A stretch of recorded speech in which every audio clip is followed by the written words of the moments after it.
Yes, it's another decisive moment for African heads of states and governments with two major agenda before them to decide on this 38th summit coming up tomorrow. And the first one is the launching of the theme of the year, which was decided on in 2023, and that is justice for Africans and people of African descent through reparation.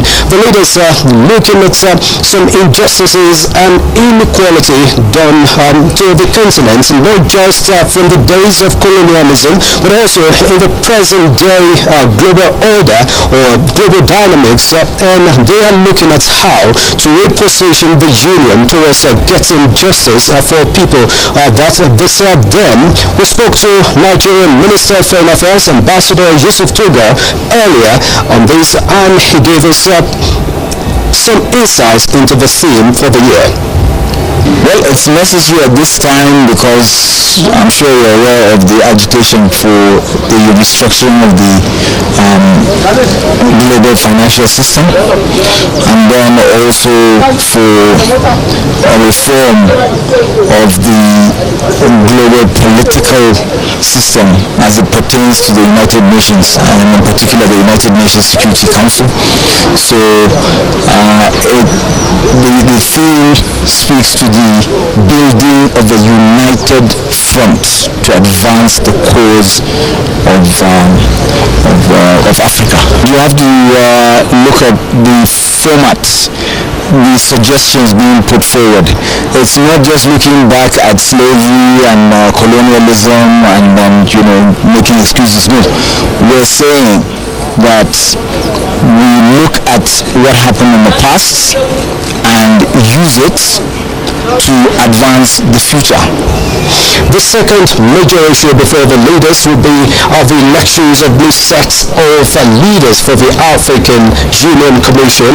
We have the position of chairperson, which has been zoned to the eastern part of the country, or the continent rather, and three candidates are contesting for that position. Number one is Muhammad Ali Yusuf, a 70-year-old candidate coming from Djibouti. He's been the Minister of Foreign Affairs for that country and also spokesperson for the government. And secondly, he's the former Prime Minister of Kenya, Raila Amolo Odinga, who was contested for the position of President of that country a record 5 times without succeeding, though. He's contesting for this position is 80-year-old, by the way. And the third candidate is Richard Randria Mandrato from Madagascar, is 66-year-old, by the way, and he's been a minister in different capacity in Madagascar in the past, Minister of Foreign Affairs, Minister of Economy and Finance. So 3 of them are contesting for that position. And for the commissioners in that commission, we have Ambassador Bankole Adeoye, a Nigerian who is returning for the second term as the Commissioner for Political Affairs, Peace and Security for the AU Commission. And also a delegation of Nigeria also represented the country at a conversation looking at the possibility of setting up African rating agency to drive investments and development on the continent.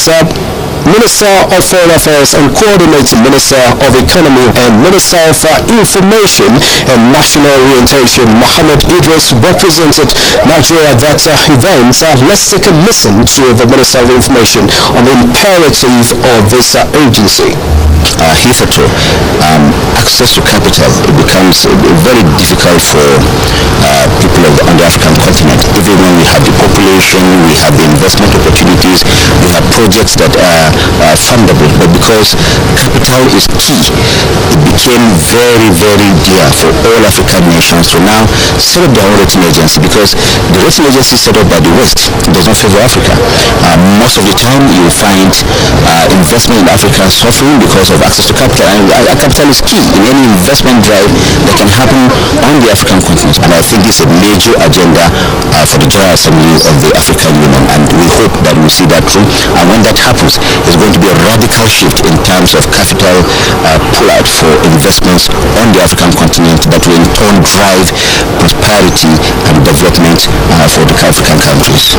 So in all of these, Nigeria, led by President Bola Tinubu, will have a major role to play in deciding on this agenda, and particularly the elections of the leaders for the African Union Summit and other issues to be decided on coming up tomorrow.